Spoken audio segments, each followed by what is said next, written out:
लकड़ी जब सूख जाती है तो उस तुलसी की सूखी हुई लकड़ी को घिस कर चंदन बनाया जाता है और उस चंदन को कार्तिक महीने में भगवान ठाकुर जी को, लड्डू गोपाल को, भगवान कृष्ण को, राम को या शालिग्राम भगवान को वो चंदन लगाया जाता है।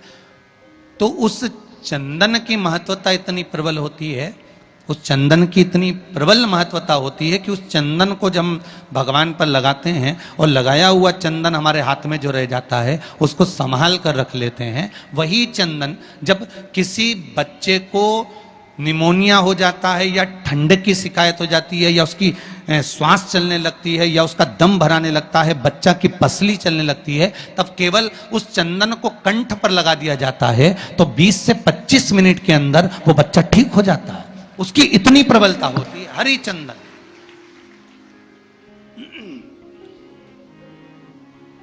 शंभु शंभु हरि चंदन की इतनी महत्वता होती है।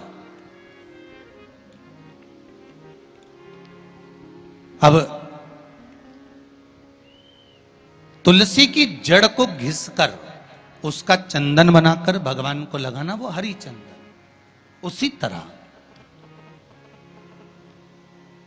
यहां जयंत के मुख से,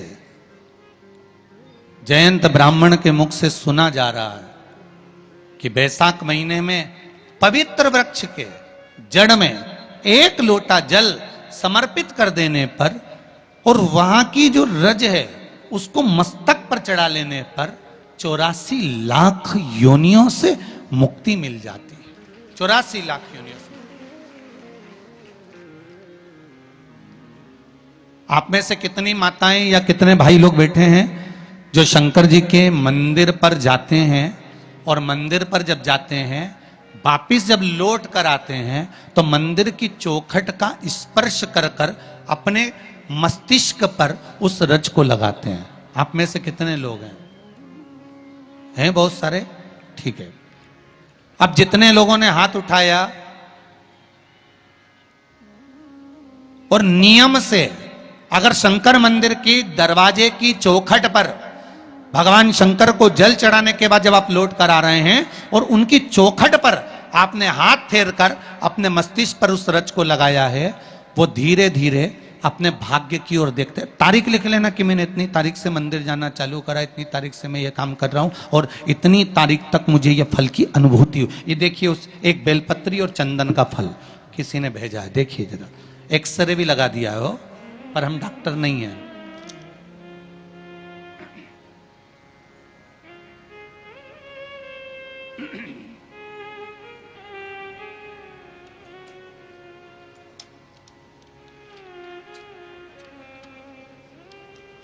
एक्सरे भी लगाया है।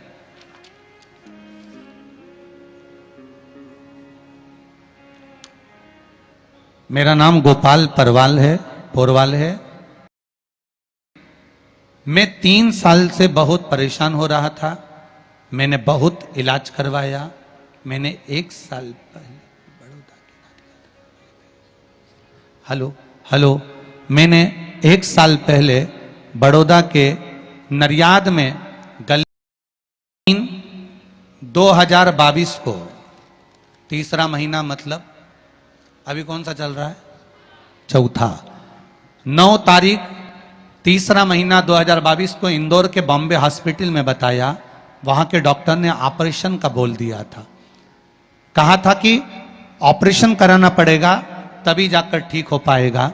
गुरुदेव, मेरे घर पर लॉकडाउन से आपको कथा चलती है और कथा में आपके श्रीमुख से मैंने कई बार सुना था कि शिवलिंग पर 1 लोटा जल चढ़ाने से कितना फायदा होता है। शिवलिंग पर चढ़ी बेलपत्र को खाने से बड़ी बीमारी दूर होती है। इसलिए मैंने शिवलिंग पर 1 लोटा जल और 1 बेलपत्र खाना शुरू कर दिया। उसका फायदा यह हुआ कि गुरुजी, मैं 19 तारीख को चौथे महीने में, कौन सा महीना चल रहा है अभी?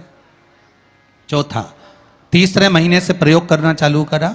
चौथे महीने 19/4/2022 को इंदौर के बॉम्बे हॉस्पिटल में डॉक्टरों को दिखाने के लिए गया तो डॉक्टर ने ऑपरेशन करने से मना कर दिया और कहा तुम्हें आराम लगना चालू हो गया। उसका एक्सरा भी मैंने लगाया है जो यहां पर है। ये शिव कथा है, ये शिव महापुराण। विराजिए, बैठिए। हर हर महादेव। शंकर का अनुमोदन, शंकर का स्मरण, शिव भक्ति, शंकर की भक्ति।